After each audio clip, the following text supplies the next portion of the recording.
एक बात मैं आपसे करूंगा कि सरकारों के बुलडोजर एक्शन को लेकर, और दूसरी आपसे बात करूंगा एसआईआर को लेकर के जो सुप्रीम कोर्ट के अंदर लंबी जिरह चली। लेकिन आज भी मुख्य चुनाव आयुक्त ने सुप्रीम कोर्ट के उस आदेश को एक तरह से धता बताने की बात कही। सीजेआई साहब ने कहा था कि सरकार, जज, जूरी और जल्लाद एक साथ नहीं बन सकती। ये सुप्रीम कोर्ट के मुख्य न्यायाधीश, चीफ जस्टिस ऑफ इंडिया का बयान था। लेकिन आज तो अगर समझें कि बुलडोजर तो जैसे सरकारों का चिन्ह बन गया है, निशान बन गया है। 69 लाख वोट बिहार के अंदर काटे गए। देश के मुख्य चुनाव आयुक्त हैं, उन्होंने कह दिया कि आधार पूरी तरह से निराधार है। उन्होंने आधार को मानने से फिर इनकार किया।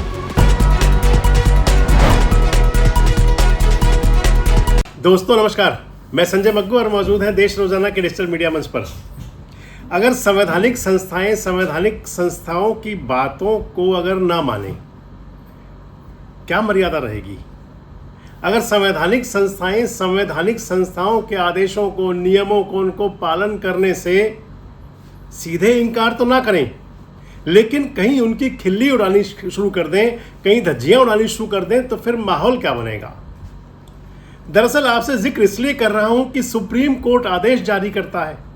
सुप्रीम कोर्ट के मुख्य न्यायाधीश, चीफ जस्टिस ऑफ इंडिया कुछ कहते हैं। सुप्रीम कोर्ट की अलग अलग बेंच से कोई आदेश जारी होते हैं, लेकिन संवैधानिक संस्थाओं पर बैठे हुए लोग ही, संवैधानिक पदों पर बैठे हुए लोग ही उन आदेशों की एक तरह से धज्जियां उड़ा देते हैं।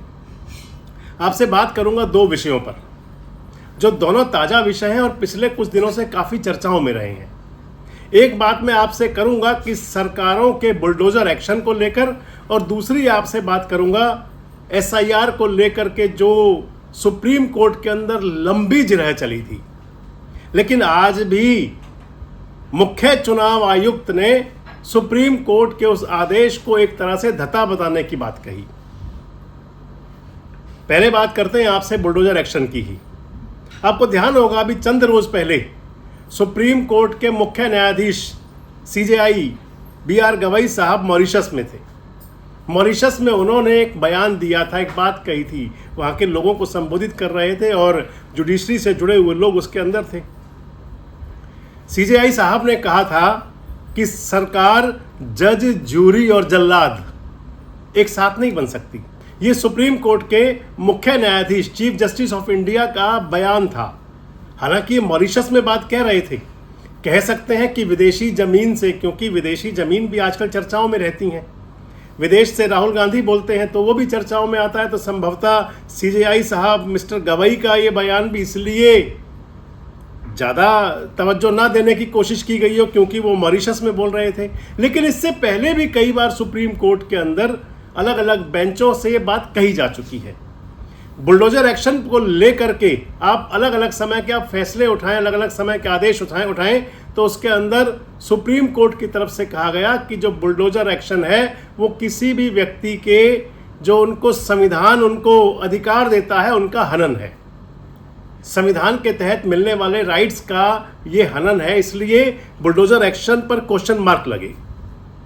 और साथ में एक बात और कही गई कि अगर कहीं कोई ऐसी बात आती है तो फिर कम से कम 15 दिन का नोटिस जारी किया जाए किसी पर बुलडोजर एक्शन से पहले।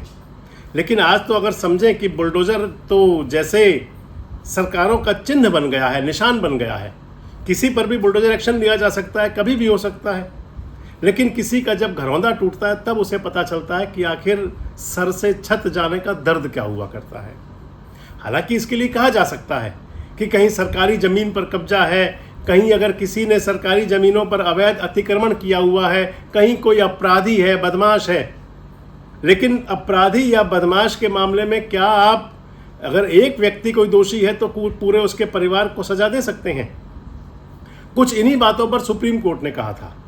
लेकिन एक महत्वपूर्ण बात आपको बताता चलूं कि जिस दिन सीजेआई बीआर गवई मॉरिशस के अंदर बैठ करके सरकारों के लिए कह रहे थे कि सरकार, जज, ज्यूरी और जल्लाद एक साथ नहीं बन सकते, बुलडोजर एक्शन पर बात कर रहे थे, और उसी दौरान ही दिल्ली से, यानी कि जो देश की राजधानी है, जहां से सुप्रीम कोर्ट चलती है, जहां से देश का, अगर मैं कहूं, क्योंकि सुप्रीम कोर्ट और संसद से संविधान पालन की उम्मीद रहा करती है, वहीं से पालन कराया जाता है। और वहीं से लगभग 200 किलोमीटर दूर की बात होगी बरेली, जहां पर बुलडोजर एक्शन हो रहा था। बुलडोजर धड़ाधड़ चल रहा था उस समय। यानी कि जिस समय सीजेआई कह रही थी कि सरकार जज, ज्वेलरी और जल्लाद ना बने, उसी टाइम पर सरकार फैसला कर चुकी थी, यानी कि जज बन चुकी थी, ज्यूरी बन चुकी थी, यानी कि फैसले का पालन करवाने के लिए, और फिर जल्लाद के रूप में थी, यानी कि वहाँ बुलडोजर चल रहा था धड़ाधड़, अब निर्माण गिराए जा रहे थे। तो ये तो बात वो हुई कि जब सरकारों में चुने हुए प्रतिनिधि, चाहे वो मंत्री हो, मुख्यमंत्री हो, चाहे सरकारी अधिकारी हो, सभी संविधान की शपथ से बंधे हुए हैं, सभी ने शपथ ली है संविधान की। और इधर देश की सबसे बड़ी संवैधानिक संस्था और उसके मुखिया चीफ जस्टिस ऑफ इंडिया जब कह रहे हैं कि सरकार जज, ज्यूरी और जल्लाद एक साथ ना बने, लेकिन वो एक्शन होता हुआ एक साथ दिखा। दूसरा आपसे बात कर लेता हूं मैं एसआईआर को लेकर के। एसआईआर बिहार के अंदर हुआ और पूरी चर्चाओं में रहा। 69 लाख वोट बिहार के अंदर काटे गए, पहले 65 लाख और बाद में लगभग 3.5 लाख से ज़्यादा, यानी कि टोटल 69 लाख के आसपास वोट कटे हैं। और जो आधार बनाया है वोट काटने का, आधार वो नहीं जो आपकी पहचान बन चुका है, उस पर बात करनी दरअसल आपसे इस वीडियो में। लेकिन जो वोट काटने का आधार बना, उसके पीछे महत्वपूर्ण बात आई कि जिनके वोट काटे गए वो अपात्र थे, किसी के डबल वोट बने हुए थे, कोई दुनिया छोड़ गए थे यानी कि मौत हो चुकी थी, कोई वो स्थान छोड़ गए थे। इन सब को लेकर के और एसआईआर में तमाम विसंगतियां, तमाम प्रकार की विसंगतियां, इवन अब जब एसआईआर की घोषणा जारी हो चुका है, बताया जा चुका है इतने वोट काट दिए गए हैं, उसके बावजूद भी लोग सामने आ रहे हैं। आप ध्यान करें, गया का एक मैटर आ रहा था जिसके अंदर एक परिवार के 2 लोग बता रहे थे कि वो जिंदा हैं, उनको मृतक बता करके उनकी वोट काट दिए गए। आपने देखा होगा भी हाल ही में। लेकिन जिस बात पर मैं आपसे भी विशेष बात करूंगा एसआईआर को लेकर के, एसआईआर को लेकर के सुप्रीम कोर्ट ने कहा था कि जो आप 11 दस्तावेज बना रहे हैं, आप उसके अंदर आधार को जोड़ें। सुप्रीम कोर्ट ने कहा था कि आधार भी एक दस्तावेज बनाया जाए, जबकि उससे पहले चुनाव आयोग ने मना कर दिया था। यह भी क्लियर नहीं था कि चुनाव आयोग केवल वोट को लेकर बात कर रहा है या फिर नागरिकता को लेकर। लेकिन उस समय चुनाव आयोग आधार को बिल्कुल पूरी तरह निराधार कर रहा था, कह रहा था कि आधार की कोई वैलिडिटी नहीं है, आधार की कोई वैधता नहीं है, आधार किसी प्रकार से भी किसी का भी एक प्रकार से परिचय नहीं है, पहचान नहीं है। लेकिन सुप्रीम कोर्ट ने उस समय कहा था कि आप आधार को भी इस 11 दस्तावेज में शामिल कीजिए। शामिल किया गया। आज जो भारत के मुख्य चुनाव आयुक्त हैं मिस्टर ज्ञानेश गुप्ता, आज वो प्रेस कॉन्फ्रेंस कर रहे थे बिहार के अंदर, क्योंकि अब बिहार में चुनाव हो रहा है। और उसके अंदर एक खबर नवीस ने ज्ञानेश गुप्ता जी से एक सवाल किया आधार को लेकर के, और उसमें ज्ञानेश गुप्ता ने, देश के मुख्य चुनाव आयुक्त हैं, उन्होंने कह दिया कि आधार पूरी तरह से निराधार है। उन्होंने आधार को मानने से अब फिर इनकार किया। उन्होंने कहा कि आधार ना तो किसी के निवास का प्रमाण है, जबकि आपको आज कोई काम करने हो आधार आपकी पहचान मानी जाती है, लेकिन चुनाव आयुक्त कह रहे थे कि आधार निवास का जो पहचान का प्रमाण नहीं है। ये भी कहा चुनाव आयुक्त ने कि आधार आपकी जन्म तिथि का भी पहचान नहीं है, यानी कि डेट ऑफ बर्थ से भी नहीं पहचाना जाएगा। और तीसरा उन्होंने कहा कि आधार नागरिकता का भी प्रमाण नहीं है, उससे पहचान नहीं होगी आप नागरिक हैं या नहीं है। लेकिन इधर अगर देखें तो सुप्रीम कोर्ट का ये कहना कि आप आधार को निराधार मत करिए, लेकिन इसके बावजूद भी मुख्य चुनाव आयुक्त पूरी तरह से आधार को निराधार करने पर तुले हुए थे। वैसे अगर देखें तो अभी हाल में जैसा यार हुआ, और उसके अंदर मुख्य चुनाव आयुक्त ने एक बात जो आज कही, जिसमें उन्होंने कहा कि क्योंकि राहुल गांधी ने पिछले दिनों से एक नैरेटिव सेट किया हुआ है वोट चोरी का, और वोट चोरी का मुद्दा पूरे देश के अंदर चर्चाओं में है। आज उनसे पूछा भी गया, अगर आप आधार कार्ड लेते हैं तो आधार में आपके एड्रेस का कोई ना कोई प्रमाण जरूर होता है, कहीं लिखा नहीं होता कि आपका मकान नंबर 0।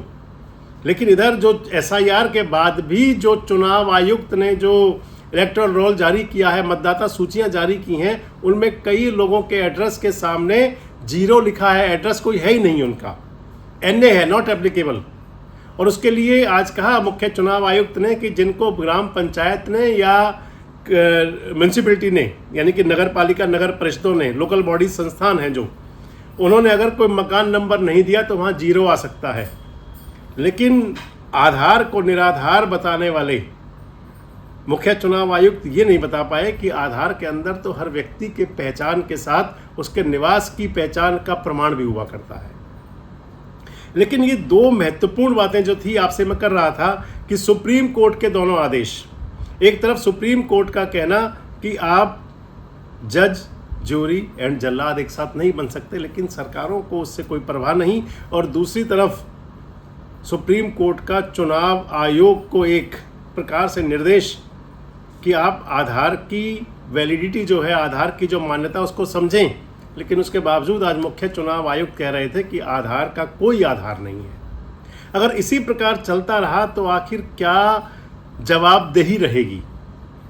अगर यही सब चलता रहा तो जो राहुल गांधी विदेश से कह रहे थे, जिसको देश के अंदर मुद्दा बनाया गया, खासकर एक मीडिया के विशेष वर्ग द्वारा और सरकार द्वारा, जिसमें कहा गया कि राहुल गांधी विदेशी जमीन से भारत की संवैधानिक संस्थाओं पर हमला करते हैं, लेकिन यहाँ देश में रह कर के जो संवैधानिक संस्थाओं के आदेश की धज्जियाँ उड़ाई जा रही हैं, तो फिर संवैधानिक संस्थाएं आखिर किस हिसाब से अपना काम कर पाएंगी?